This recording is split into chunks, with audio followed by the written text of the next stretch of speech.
Hello, min-maxing tubers, and welcome back to Let's Play Dragon Quest III with me, BlueAnkylo. So, I spent a little bit of time between episodes looking up a couple things about some of our equipment that's not really obvious in-game.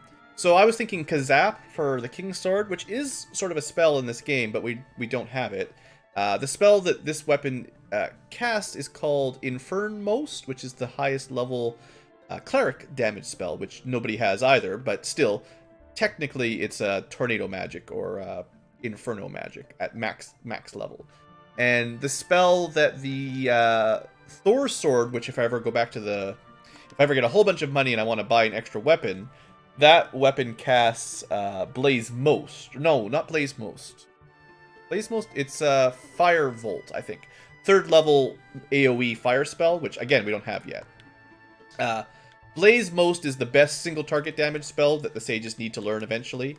And yes, just Blaze more, Blaze Most for single target.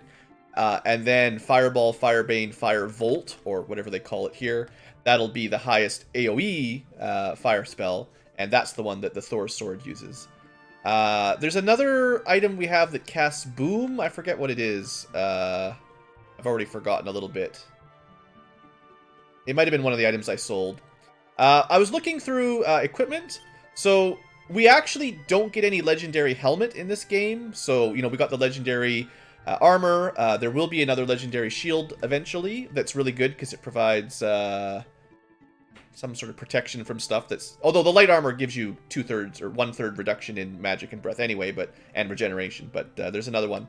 But there actually is no ultimate helmet per se, so the best helmet is whatever you want to buy. So we could get some more defense on Blue if we want to buy him that great helmet, or whatever it was called in... was in Snes or Remaldar, wherever it was. But that would result in losing Ortega's helmet's secret benefit, which is... It reduces the chance of being sap, surrounded, or stop spelled by 50% from whatever they originally were. So if you have really high luck, which we don't really...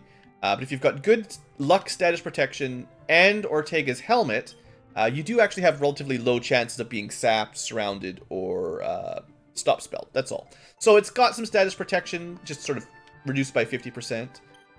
For Fella, he's almost maxed out. If he was a girl, he could equip the light dress.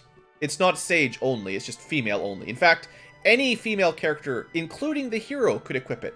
And interestingly, it actually has higher base defense than the light armor. Girls are OP as heck in this game. A female hero doesn't even need the light armor. You can just equip the light dress if you want. But for any female character, this is basically their best equipment. So a female thief could have better gear by status protection. Unfortunately, there's not much that gets Fella any kind of magic or breath protection. The dragon shield was pretty much it, actually. And I don't remember if there's any better helmet for him either. We might actually have his best equipment.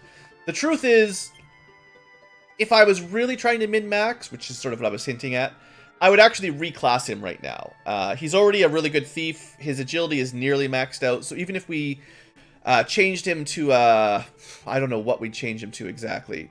We could change him into a sage. We've got the Zen book. But no, I mean, I'd probably change him into a warrior or something. And then the warrior could equip mostly the same gear as Blue, and we'd be able to get basically a different class that has access to status protection armor, or not status, but you know, magic and breath protection armor, shields and body armor that give you magic and breath protection. That would make him a little bit more viable for the end game, but I think we're just gonna leave him as a thief after all and just see how he does. I think probably switching him to a fighter would help his strength grow a lot, and it would probably max out his agility again fairly quickly. So a fighter would be a sensible change, although fighters don't get a whole lot of new equipment, whereas changing him to a warrior would get him actually better gear, and a bit more of a weapon selection. Because we also have basically his best weapon, which is, well, I mean, the Gringham Whip is sort of everybody's best weapon to a point, the Gringham Whip. Like, if we compare that to the Light Sword, or the King's Sword, it's almost that good. And for a lot of characters, it's just their best weapon, period. But Flamerang, there is a weapon we're going to get him shortly that's slightly better for him as a single target weapon, but it's probably not as good as the Gringham Whip. Again, if we were using a warrior or a fighter, they'd have better sort of strength and potential weapons. For the sages, what was I going to say? I think they're pretty much maxed out too. There's better weapons, but it doesn't really matter. Light Dress is the best, and then Silver Shield, Mithril Helmet is as good as they get. And then Regenerating Ring is nice, so might as well do that for now, for dungeoning. Other than that, obviously Sage's Staffs are pretty good. Water Dress is better in a way for the elemental protection. And again, like Fella, we could turn into a Sage. I actually don't know, because it might be female only, as all the great gear is female only, sadly. Other than that, what was I going to talk about? I didn't look up personalities yet. I mean, I don't know. I don't really know how they work. I know there are associated percentages, but I don't know how they really affect you. Otherwise, let me just check real quick here. I forgot to check the pacifier. We can sell this. The Assassin's Dagger does, I did look it up, it has a small chance of insta-killing whatever you hit.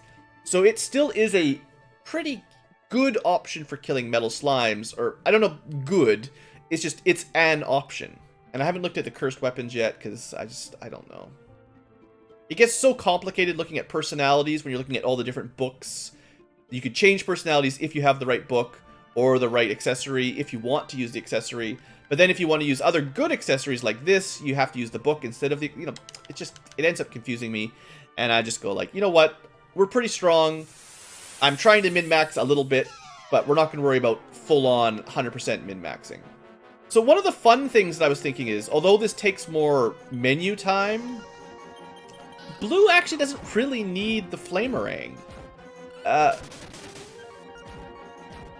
I think Infernmost, I'll have to test it for real, but I think it hits all enemies, not just one group.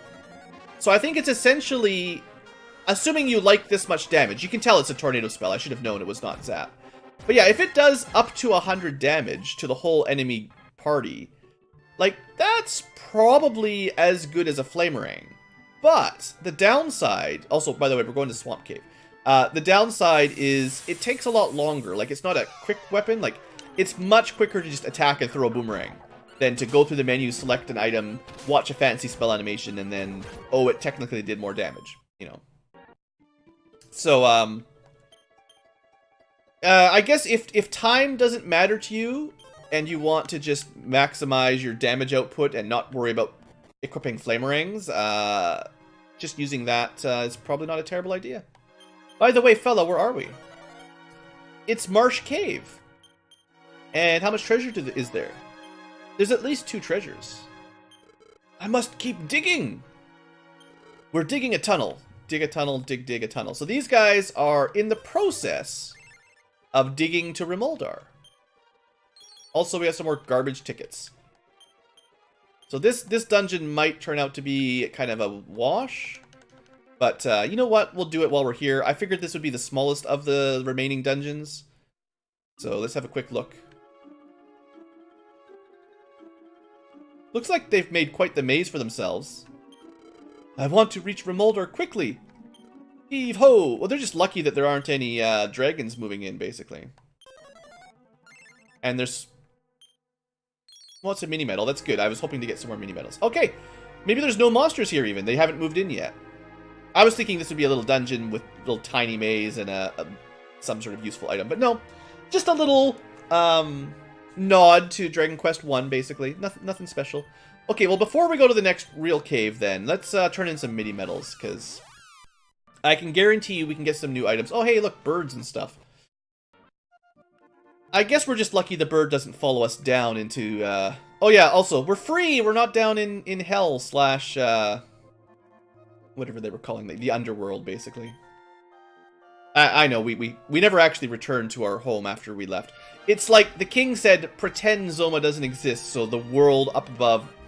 they never think anything's wrong, and Blue just disappears, and they don't really know where you went. Anyway, mini-medals! How many do we have exactly? 91. I need 4 more for the best item that I really care about. So for 80, we get a Dragon's Claw. This, I believe, is Fella's best weapon, not counting the Gringham Whip. And I didn't think he'd be able to equip it. I thought it was fighter only. And for 90, we get the Vivify Staff, which is also pretty good. So hopefully we can get 4 more for the Sacred Bikini, which is the last item I care about.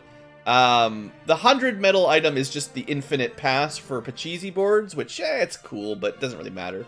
But yeah, the Sacred Bikini is sort of our final armor up item, and we're getting real close. I just wanted to see how many more items I needed for that. So Vivify Staff, the Sages could equip. Honestly, it might be not the worst idea to give it to Fella, because then he could use an item to cast Vivify, as you could probably expect. That way, all 4 people would have a way of reviving someone. Now, he can do it for free. The other people would have to actually spend MP, but... So then we've got a cool Dragon Claw. It is really good weapon, actually. Like, it might be good enough that I pass the Gringham Whip to somebody else, maybe? Gringham Whip. So the Gringham Whip is, of course, 20 points better than the Dragon Claw.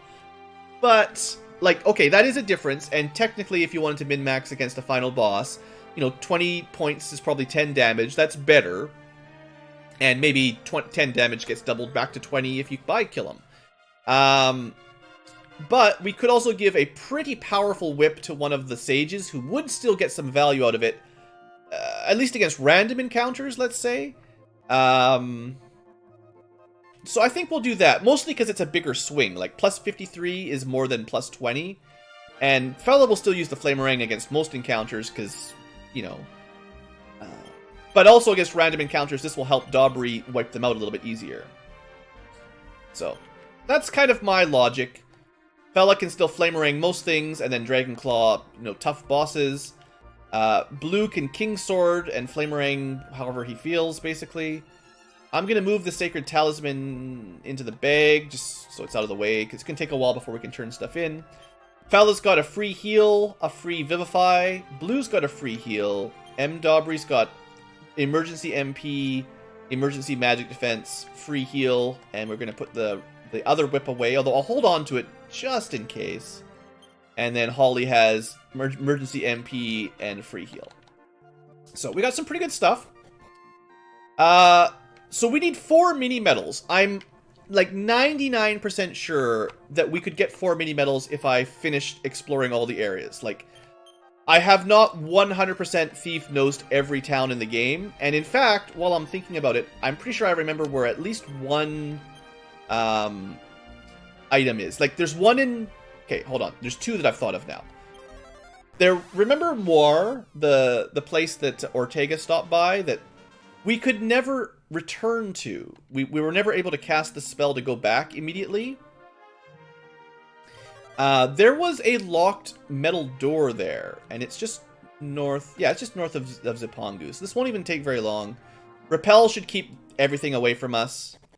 I'm pretty sure there's at least 1 mini medal here, because... 1 chest remaining, and, it was... Yeah, see that metal door? I mostly forgot about it until I was thinking...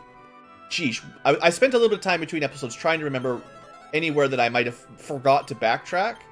And I was like, yeah, I never went back, woohoo, to more after we got our key. Because we couldn't return here. It was always kind of a little bit out. So anyway, there's 92. I'm also pretty sure we missed one in Tantagel because I never found it. So this should be 93, assuming it's a mini medal. Yeah, there's at least 1 item in town somewhere, and I just never found it. I thought it would be, like, over here somewhere, but we're just gonna spend a little while seeking out. Just make sure all of the grass is in view. It's looking like this right side is kind of a bust. Was there anything up here? I think we got all the stuff at the official castle, yeah. There's no need to go back up there. We had our key for all of this area, so it was... There's basically no reason to backtrack. Actually, this is probably it right here, right? There we go. Secret little corner. Alright, that puts us at 93. We need 2 more. Now, I don't know For one thing, we can probably get them in Zoma's castle. There's actually 105, and then there's more in the post-game. But I believe there's 104 or 105 mini-medals total spread across the normal game before you fight Zoma. So there's few excuses to not get at least 95. You'd have to miss 10 total. And as long as you've got a thief, that shouldn't be too hard to do. But the problem is, I don't remember where 2 more are. I've probably missed, well, by the sounds of it, 7 or 8. But I don't remember... Like, I mean, it's easy to return to all your towns. You know, hop in, cast Thieves' Nose. This doesn't take terribly long. But I also don't really want to spend a whole lot of the episode doing that, to be honest. So, I don't know. Oh yeah, you can use this to cast either the 2nd or 3rd level ice magic for free. This is actually a pretty good weapon for item use as well. Obviously, it doesn't do as much damage as the King's Blade, but like for instance, if we turned Fella to a warrior, this would probably be about on par with the Dragon Claw, or at least very similar. And it also has a nice in-use spell effect if you care. Like if you don't want to use, if you're tired of Flamerangs, you've got a free spell. There's so many free spell items that the Flamerangs really aren't the best damage output. They're just fast. Like, that's the main thing. They're easy to use and quick, so it's good for Let's Play. But if you're playing alone, if you're playing on your own, and you just want the maximum damage output per turn, get everybody a Frostblade if you want, or whatever spell you want, and everyone can get a really high level magic for free every turn. So this was not the town for the armor. I'm just trying to remember. There's a place that sold some armor that I wanted to double check before we go to the next. I think it might have been Remoldar. It seems to be this is like the final town because it leads to Zoma with the Rainbow Bridge. Pretty sure we fully cleared treasure. Yeah. Yeah, there's the Falcon Sword. So, Bastard Sword we don't care about. So the Ogre Shield would be a waste of money in the sense that we're going to get a better shield than that fairly soon, assuming I find it, for blue. So I could get 10 more defense for 25 grand, or I could just wait till I get a better shield. But the Great Helm is my highest physical defense helmet. So if I cared about 15 defense, I could buy that and lose Ortega's status defense. But that's... I don't think it's worth it. You know, you might have a different opinion. I feel like just waiting for the free shield and sticking with your dad's helmet that gives you some status protection. If you didn't know about Ortega's helmet having status protection, you might not know. Anyway, I'm going to buy at least one Falcon Sword while we're here. Do I have anything to sell that's worth good money?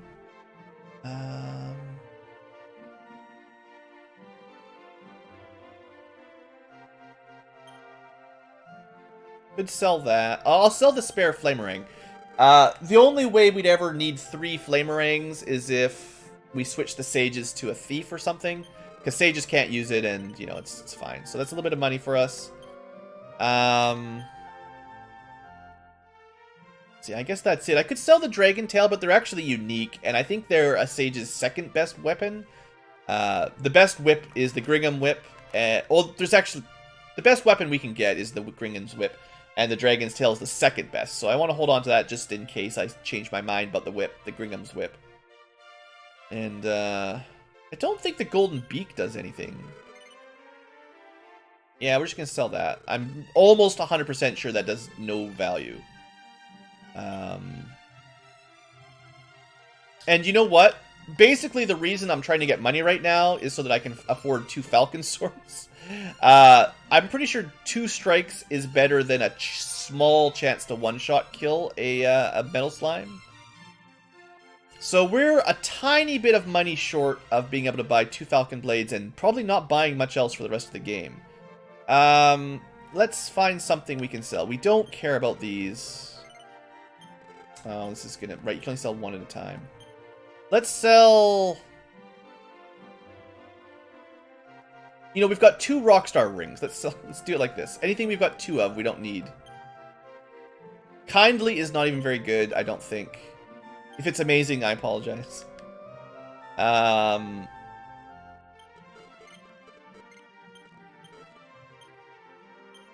hold on to like 1 ring of, you know, like one spare. Garter belts turn you sexy, which is really good, but we only need 2 for 2 girls, and one of them's already sexy anyway, so. Alright. So, technically, if you really want to go metal slime hunting, you have 4 of these, but I don't have enough money for that. Now, I might not have a great opportunity to use the Falcon Sword. Like, I've got a lot of weapons right now, but, you know, I'll try to test it out. I want to find out for sure if, like, it might end up out DPSing the King Sword. You know, we're talking about a 100 damage point shift. But if buy kill affects both strikes from Falcon Sword, then 400 damage times 2 minus defense might be better than 600 damage minus defense. You know, 318 times 2 versus 200 times 2 twice. But again, that's, you know, we're arguing some very fine min-max details at that point. Anyway, we've already spent like a ton of the episode just wandering around chit-chatting, which is fine and all, but this is why I always go over length. We're going to try to get to one more dungeon. Now, we're not going to try the super deadly no magic dungeon right now, but we will go from Domdora, which is essentially Hawksness, and we're going to go north to the mountain cave. This was the optional cave in Dragon Quest 1 that there was almost no reason to actually explore. Luckily, the bridge has already been built. But yeah, this is the route, the cave that there was not really much value in clearing. It had some herbs and gold and stuff, but for the most part, there was no key items or really great armor or anything. But maybe in Dragon Quest 3 there is something great, so we're going to find out. And I'll be super speeding some combat because I feel bad that I spent so much time talking. You know, I mean, this is what I do. I talk while I let's play, but you know what I mean. I didn't play very much. We spent too much time in town. Ooh, that's a lot of goop. So this is why having Daubry with that Gringham's Whip will be kind of nice. Like, actually, as much damage as Fella, basically. And then Grand Titans hit really hard, we remember, but it's fine. We just take a ton of damage, but they get pretty good experience. And Fella gets a level up out of it. Congratulations, Fella. So I did still remember that I shifted him to a new personality recently. It definitely hasn't, like, vastly changed his stats, but I'm assuming he's getting more strength per level up now and less focus on agility or luck or wisdom. It's hard to say exactly, but I mean, to be honest, I've had Valiant for a long time from my hero ring. Blue is actually not too far off of maxing his strength. I could probably switch back to Solitary just to grow my stamina. Because Solitary is a good it's a stamina sort of built personality. Or agility. I could definitely use a little bit of agility. But I'm not 100% sure if it only affects like level up stats. It's still a mystery. So where are we? We're in the Cave of Crags. How much treasure is there? 2 treasures to go. Let's see if we can do that today. Now, I don't know if this will be laid out exactly the same as Dragon Quest 1's cave, but it might be. So I have a feeling that these monsters we can just waltz right through. They do have some nasty breath attacks and stuff, but we're killing really quickly, so you know, that's promising. You know, even this late into the game, the flamerangs and stuff are still really nice for... Well, I mean, I was explaining it earlier. That's a nice little bonus, free wizard ring. I really do like having... Let me just check what's down here first. A dead end is what's down here. No chests on this floor, which is technically called Basement 2. Okay. Definitely a different layout than in Dragon Quest 1 and Dragon's Quest 2. What was I saying? Right, basically I was just thinking, like, as we waltz through these fights, and I hold super speed and I hold auto attack. And, you know, we fought these battles like 100 million times by now. You know, sometimes I feel a little bit bad. Hey, there's Firebolt. That's the spell from the Thor's sword. We should show that off. I am going to show the magic off. I guess that kind of ties into what I was trying to say. I feel a little bit bad that I don't show off more of the battle mechanics, the game's design. But you got to understand that for a Let's Play, a lot of my focus is on going not super slow. It's our most expensive spell yet.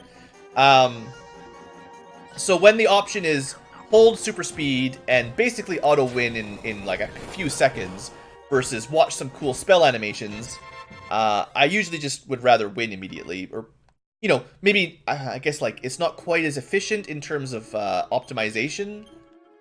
We might take a little bit more damage. That was the wrong spell. I guess I'd rather battles took a little bit longer in terms of turns and potential damage received than having battles go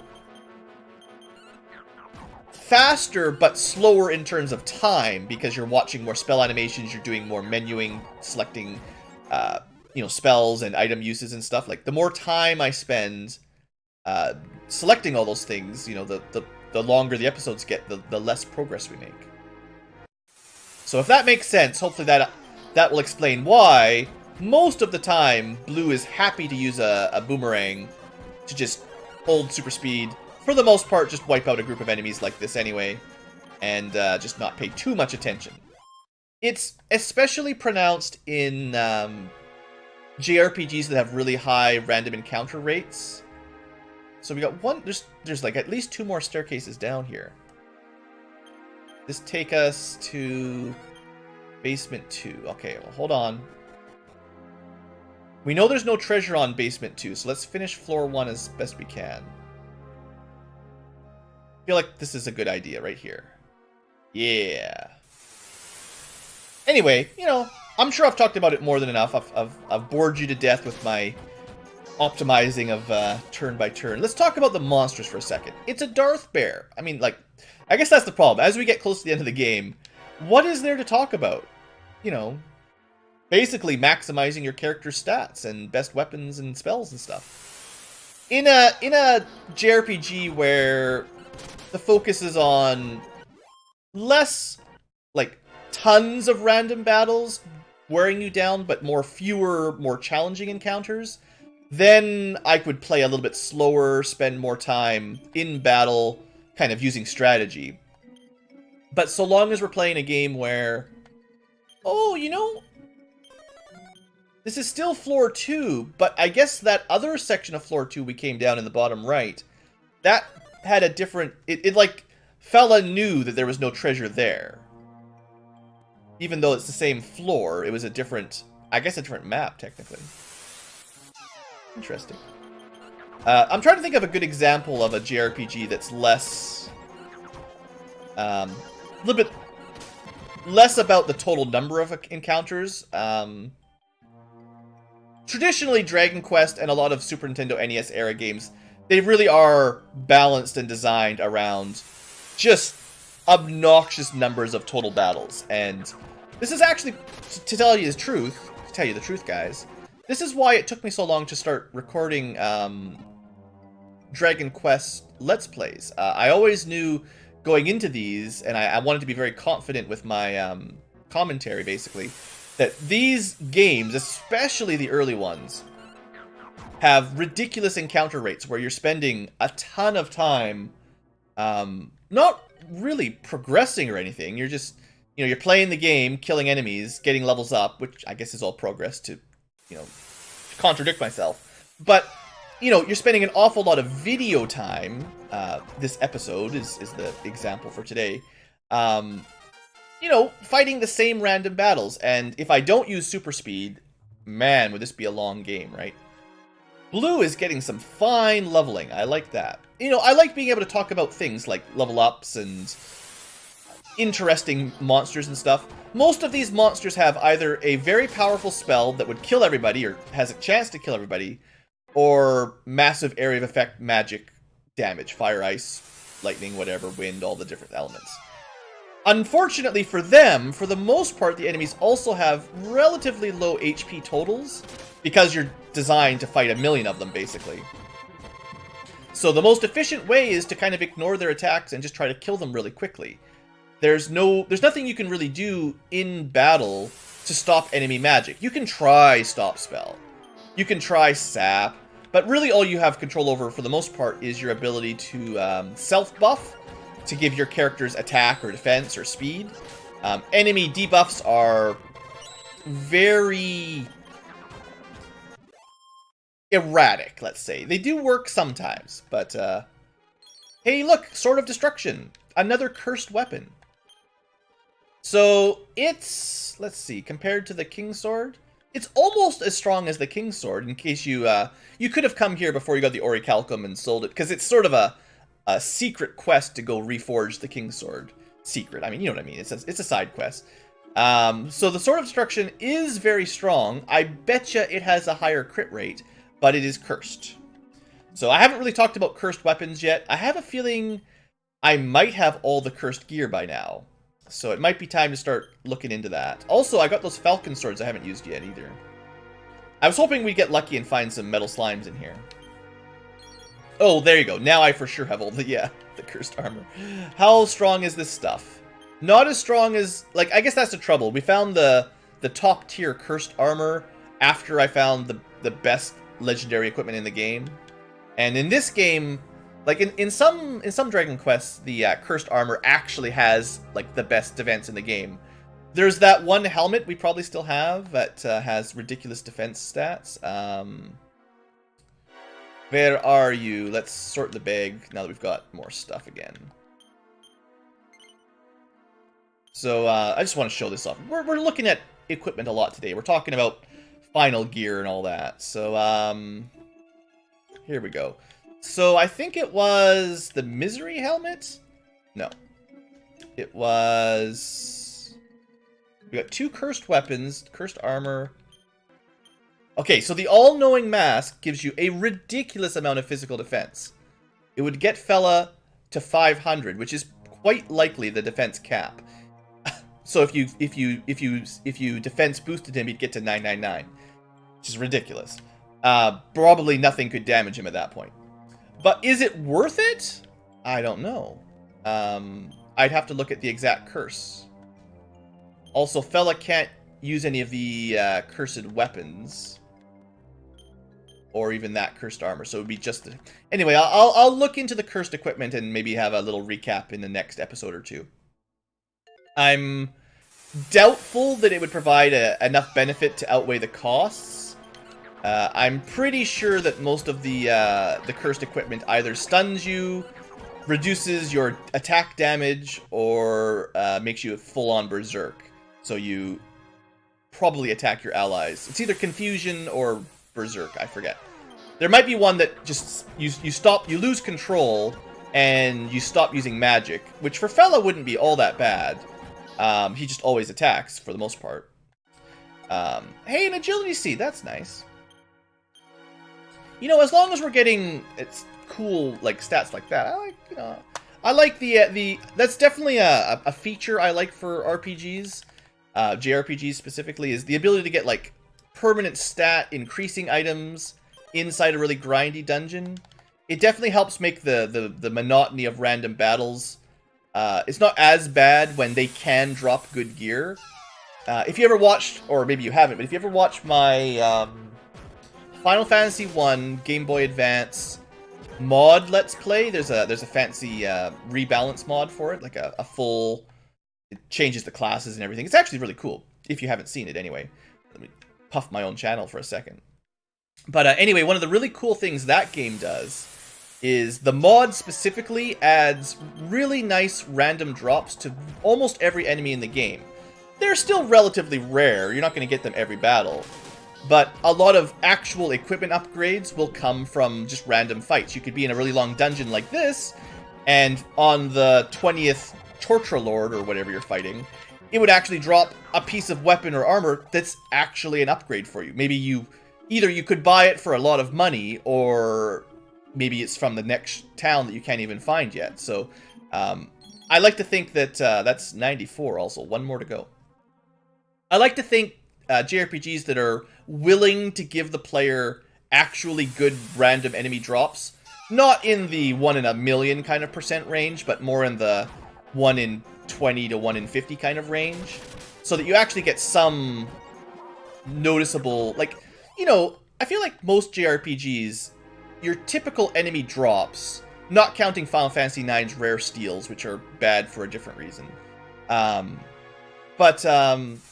You know, I think I'm gonna have to go up the stairs to the top of the first floor, the top left of the first floor, and then down the staircase over there. Either that or we're done. It's possible there's only 2 floors. I feel like there should be something else in this cave, though. I'm not 100% sure. We're having a good chat. It's fine. Anyway, like I was saying, I definitely appreciate JRPGs that give you... Well, there's certainly nothing there. Is that all there is in this dungeon? Have I missed any corners that would have a staircase in them? I mean, I guess this fits with Dragon Quest I, where there's nothing really important. A mini medal is pretty much as good as it gets. That was the staircase I came down. There might... That section over there is where the cursed armor was. I guess the only possible way down would be in the bottom or bottom right if I didn't explore it. Let me just double check. I would be happier to get strength seeds and stuff. Like, I guess I consider permanent stat upgrades pretty much on par with equipment upgrades, the rare equipment upgrade. And this was just the last chest. Alright, I think, you know, I'm probably done this dungeon then, I guess.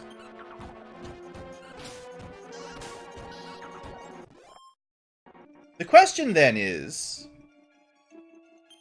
where is the staff of... I'm missing... I thought that was all the dungeons, so what am I missing? I need the Staff of Rain and the Stone of Sunlight. There is one more very difficult cave that we could go to. I don't think it will have both rare items, though. I could do some mapping around the world, but I don't think there's any more caves that I'm missing.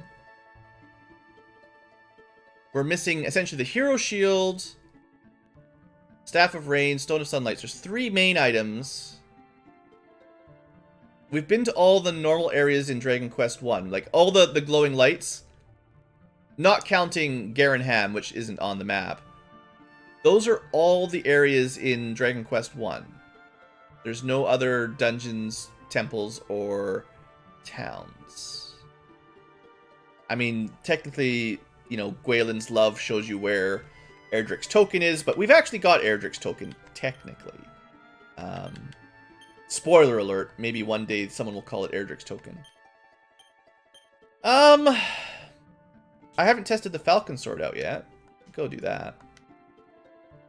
Let's just map out a little bit while I think. This is a terrible battle for testing out. I need one more mini medal as well to get the Magic Bikini. That would be a good show for the end of the episode. This is a terrible encounter for the Silver Sword or the Falcon Blade. Maybe when they get, if they summon a statue, we'll be able to test it out. Just because, like, single target damage is not what we need here. We need area of effect. Alright, so this is cool. Let's go Falcon Sword. And attack. I think I just attacked myself. I didn't even know you could do that. Did you know you could attack your allies? I've gone through the whole game and I've never tried that. And let me find out, or try to find out, if buy kill affects both attacks or only the first attack. It'll probably be dead before we can figure it out. 142. Yeah, it's dead before the second hit. It'll be a little tricky to figure that part out. Because we need enemies that are stronger, that can survive the first attack from the... Fella actually is probably the way to test it out, basically. Unfortunately, the second attack of the Falcon Sword will not attack a second enemy. Also, Fella has now been confused, making this even harder. Yeah, 9651. So if you saw that, I think it's pretty safe to say buy kill does only affect the first Falcon Blade strike, which is pretty standard. So it basically just means that it's, you know, when you're considering Falcon Sword stats, buy kill will give you a 400 attack and then a 200 attack. So 600 is still technically weaker than doubling a King's Sword, right? Also, it's even worse than that because the enemy gets their defense value twice. So unless you can sap them to 0 defense, it's not quite that easy to do the math. It's, 600 damage minus 200 or something, whatever their defense is, who knows. So say, well, it's like 600 attack is like 300 power minus, say, 100 defense is 200 damage or something like that. Versus 400 minus, what did I say? So I said 300 actual damage, half of your total. So by kill to 620, 650, you actually dish out half of that, I believe, which is 324. The enemy, let's say, has 100 defense. They take 200 damage, approximately. Falcon Sword, first attack would be 400, which is 200 damage. The second attack would be 100. If an enemy has 100 defense, which is a very defensive enemy, to be fair, the first attack would do 200 minus 100, which is 100 damage. And the second attack would do basically nothing. So a really high defense enemy, the Falcon Sword would get just... The King Sword would mop the floor with them. Now, if they had 0 defense, it would actually be fairly close. Anyway, if you can follow the math, you're cool. Plus 1 BlueAnkylo point for anyone who follows the math of double defense kind of monsters being able to take advantage of their defense twice. It's really not that complicated. If you can sap them, of course, and that's certainly what we'll try to be doing on bosses, then that calculation doesn't even matter, because Falcon Blade is often the best weapon if you can sap an enemy to 0 defense. Very little can compete with that. That's kind of the main downside of the whole weapon, is you lose out on... The main downside is that the enemy gets their defense twice. They get double defense, essentially. I do like By Kill or Oomph. It's probably a little bit overpowered, honestly. Because it tends to make these older Dragon Quest games, the final strategy is pretty much always By Kill into whatever your strongest weapon is. I've probably talked about that before, too. But the truth is, it kind of... it's really cool, but it kind of limits... like optimal strategies, instead of like, I spend a lot of time thinking about all the different ways we could fight the monsters. Well, the truth is, unfortunately, for the most part, you should just, as soon as you get Oomph for By Kill, you should just use that. Now, to be fair, I have played Dragon Quest XI not too long ago, and that game did a pretty good job of nerfing the Oomph spell. It basically cut it in half, so you need 2 castings of Oomph to get the full doubling. And there is an Oomph full, like a level 2 Oomph that's stronger, but that's a very, pretty late game spell. And the caveat, though, is that it only lasts, 3 rounds. So even though you get a really awesome buff, still, it's a little bit harder to get it stacked up. And it wears off very quickly. So you have to recast it over and over again. You're spending a lot of turns rebuffing. Whereas in this game, as you probably noticed, buffs are basically permanent unless an enemy can debuff them. Which is why final bosses tend to have a spell that removes all of the player's buffs. Also, we're getting some level ups here. Pretty good level ups, too. Heal All and Curse Off. Very good Sage level. This is why it's recommended you're having level 30 before you fight Baramos, because then your clerics or sages will have Heal All. And Curse Off is nice. Just in case you get cursed, you don't have to go back to town anymore. Holly gets a crap ton of MP, some agility and stuff, and the same 2 spells. Cool. Very good level for the sages. Alright. Feel like...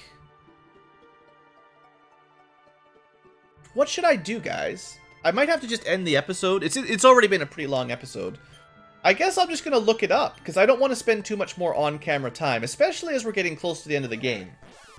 I mean, we have one more cave to do, but it's a dangerous cave, so I was holding off on it, because I'm not sure if that's the right way to go. Next episode, we'll either go to the dangerous cave with no magic that I kind of feel like is not the right way, or I will know where to go. Also, I think I'm going to look up where one more mini-medal is, because essentially we're 1 mini-medal away from the last item I want. Yeah, I needed 4, and I've got 3, so I just need to find one more. I might just go town to town doing some thieves' nosing between episodes.